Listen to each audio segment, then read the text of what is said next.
En continuant avec Teclated, on va s'intéresser à l'analyse d'un pont roulant.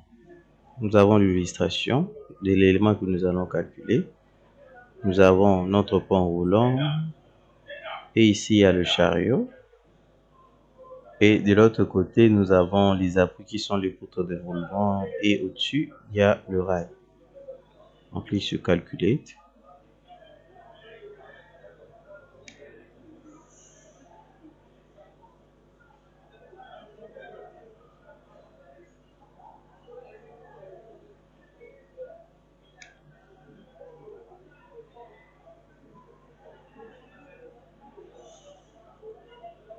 Ok.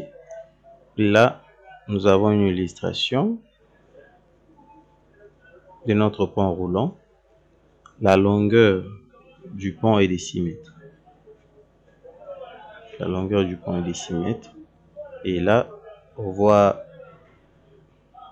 les essieux qui sont là, qui sont représentés par les charges concentrées. Et ici, nous voyons l'appui qui est constitué de notre poutre de roulement. Beam length, c'est ça, 6 mètres.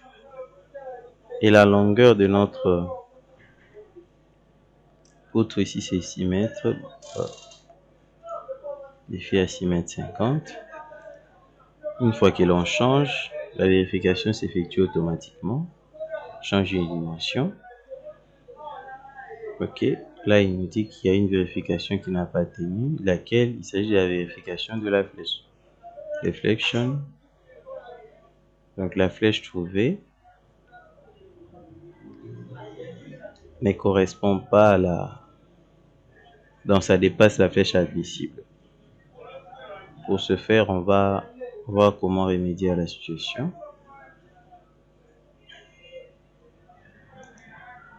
Il existe, ici nous avons 3 différents types de poutres.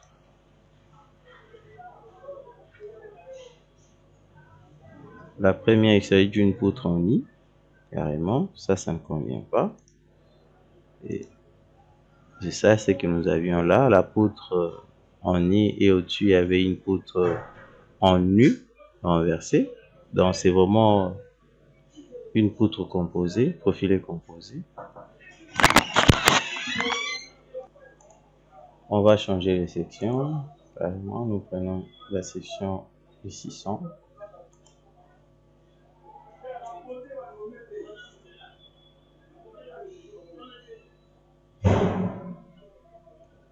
On a profilé les 600. OK. Design Option. Ça, ce sont les normes de calcul. Point Detail. Ici, nous donnons les détails du chariot. On peut changer les vues. Point Elevation. Là, on voit le tout ce que nous avons comme pont roulant. La charge, les ventes et les 80 km.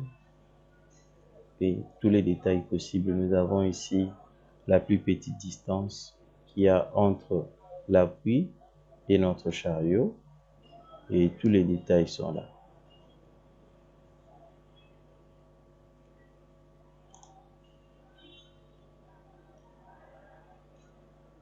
On va voir les facteurs dynamiques.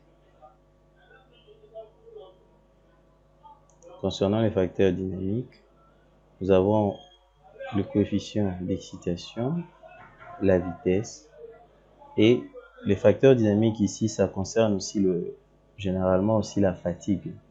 Nous avons là les différentes classes d'utilisation de l'élément ainsi que la vitesse et le type.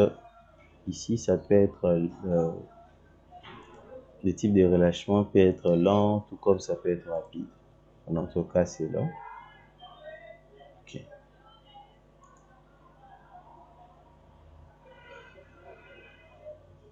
Et ici, on peut observer les différents types de moments. L'effort tranchant, nous avons le diagramme d'effort tranchant, ainsi que le diagramme de moment sous ces chargements-là. On peut aussi changer la classe de l'acier et ainsi que les types de rails selon les exigences. C'est ça. Et là, on a toutes les vérifications. Ça, c'est par rapport à l'LS. Et de l'autre, par rapport à l'élu, critical, et les différents cas de chargement, là, suivant les positions. C'est comme ça. Si tout est fait, on peut lancer le calcul et voir la note des calculs. Nous avons notre note des calculs avec tous les détails possibles. Nous avons notre poutre ici qui supporte tout ça. Les détails sur la poutre de roulement.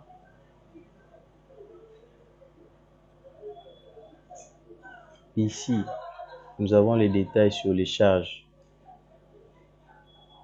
les forces d'écheminement ainsi que les forces latérales. Les efforts latéraux sont là, les H, et ceci, ce sont les efforts d'écheminement.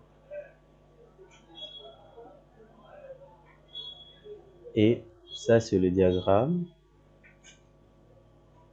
des torsions.